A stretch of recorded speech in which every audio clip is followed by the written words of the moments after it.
Well, the Michigan baseball team kicked off its season last weekend, making it down to the Lone Star State in the Texas State Tournament.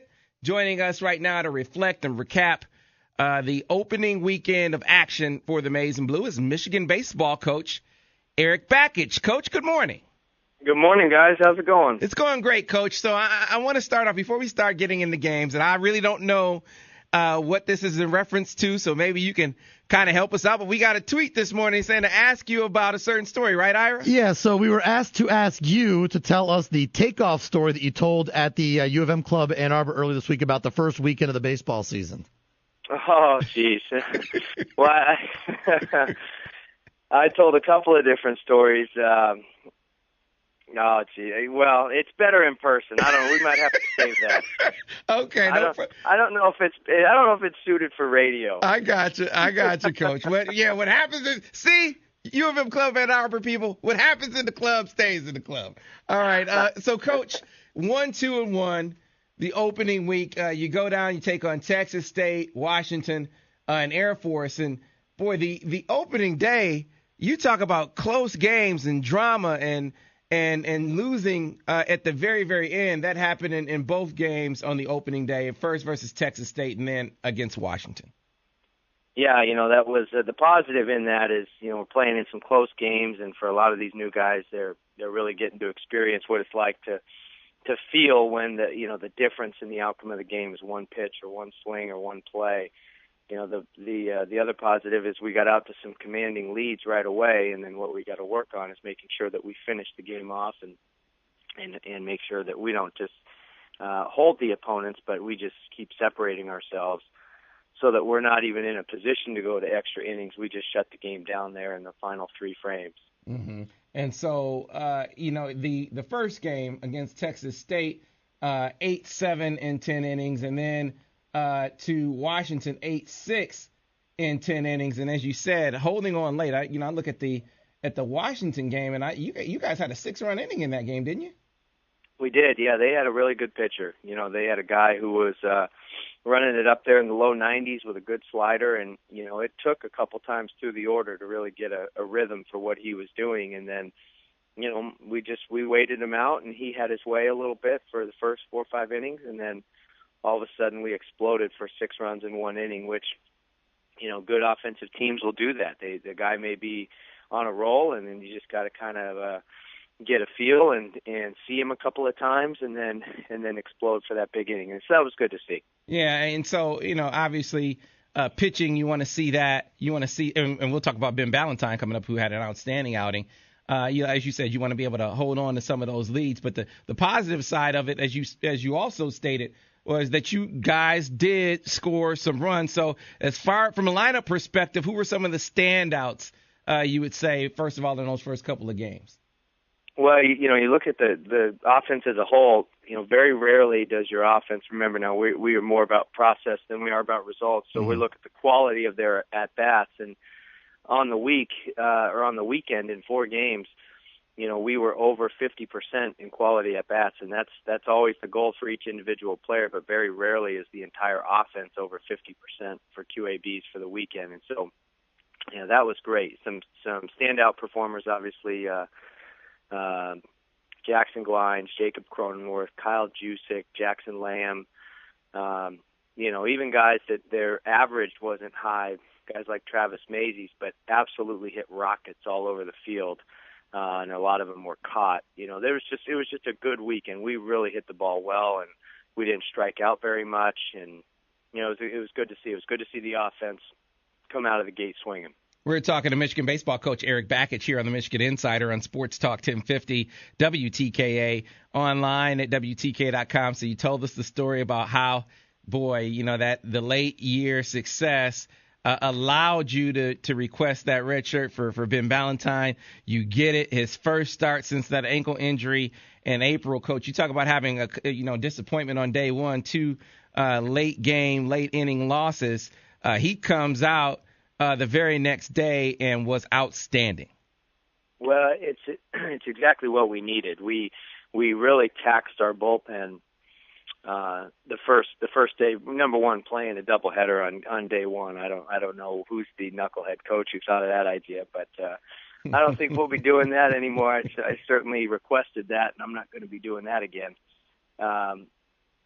So that was a struggle because we got into our bullpen early. The hope was for every pitcher to do what Ben Ballantyne did, and that's give us a quality start, be able to go, past the fifth inning and be able to minimize the game, make it a 3-inning game, a 2-inning game at the end. And Ben was able to do that for us. We were able to get some separation for him to be able to get a good lead. And he was just locating his fastball for the first few innings. He really didn't have his breaking ball. He wasn't commanding it well, and you could see him battling through it. And that's where the experience and a veteran comes out.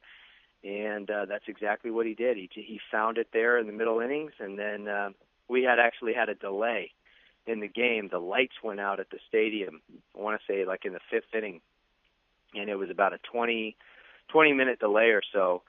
And sometimes you worry about that because of the pitchers sitting down for an extended period of time. Ben came out the very next inning after the light delay and had a 3-pitch, 3-out inning. 1 pitch, 1 out, 2 pitches, 2 outs, 3 pitches, 3 outs. And to me, that was the separator. That right there was the game because there was no momentum on the other side, and it was all on our side, and that was good to see.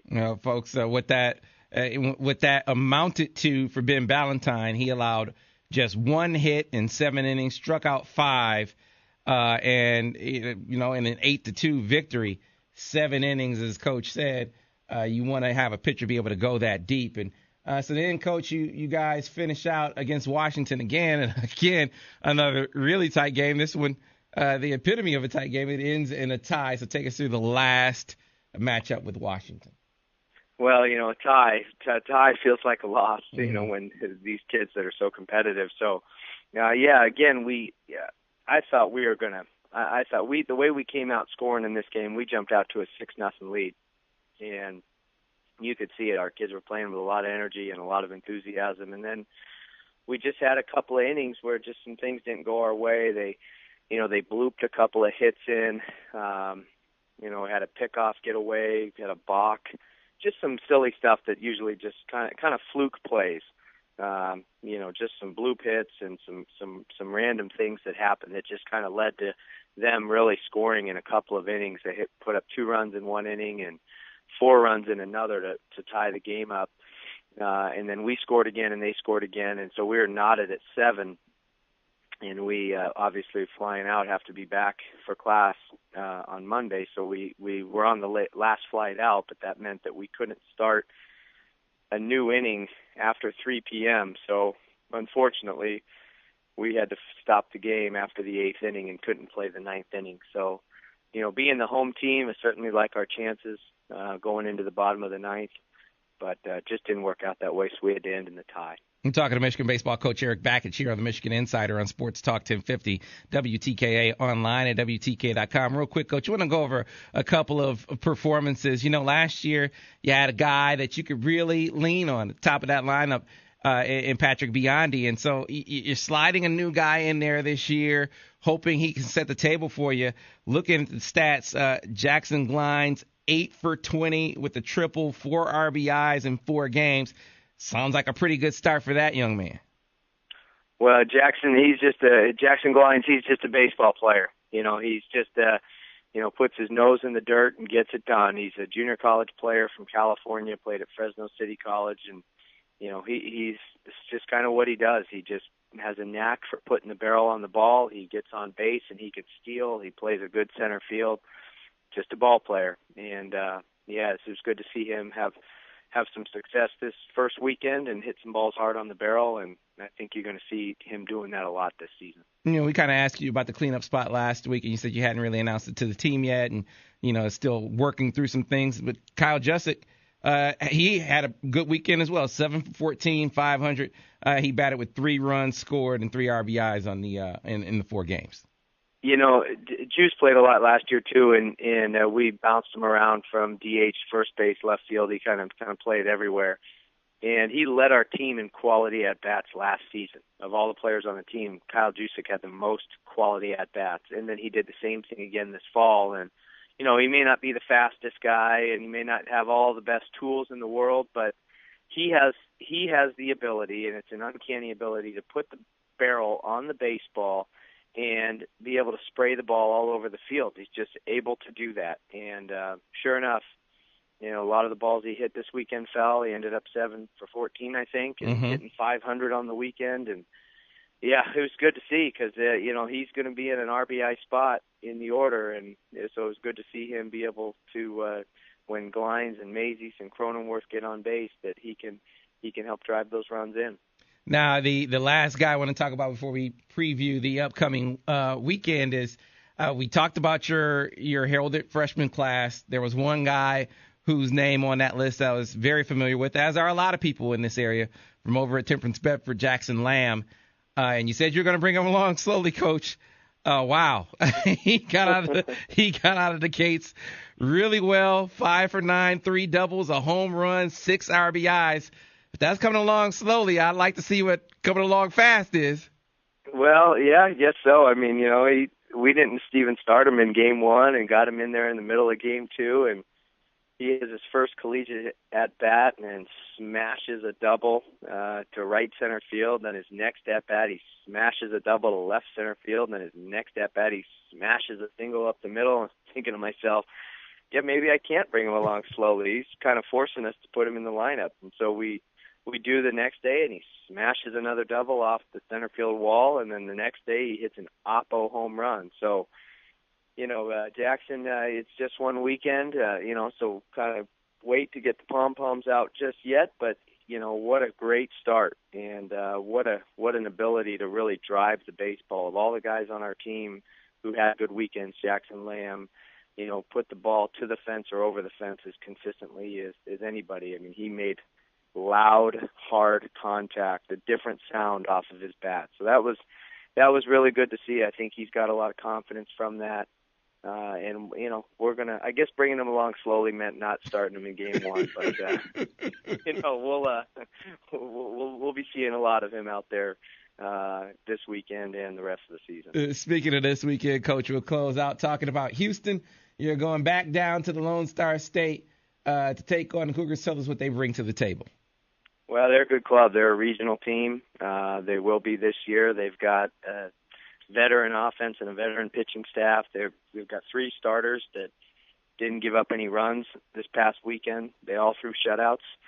They all went 7 innings. 2 righties that have, you know, pretty good fastballs and good sliders, and then a left-hander that has got a good fastball, run it up there in the low 90s. So they're going to have a good club. They're scrappy. They're well coached. Last weekend was a good challenge for us. This weekend will be an even bigger challenge for us, and we're going to need to go down there and do a good job of executing our plan offensively, much like we did this past weekend. And in order for us to win this series or do better than that, then the pitching staff, especially the starting pitching staff, is going to have to give our bullpen a better chance, where we're not going to overextend some guys. And if they can just pound that strike zone and force contact, I like our chances defensively because we've got a lot of good athletes out there. All right, Coach. Well, we appreciate you taking the time, and, you know, good luck down in Houston this weekend. We'll talk to you about it next week. Sounds great. Thanks, guys. All right. That was Michigan baseball coach Eric Bakich.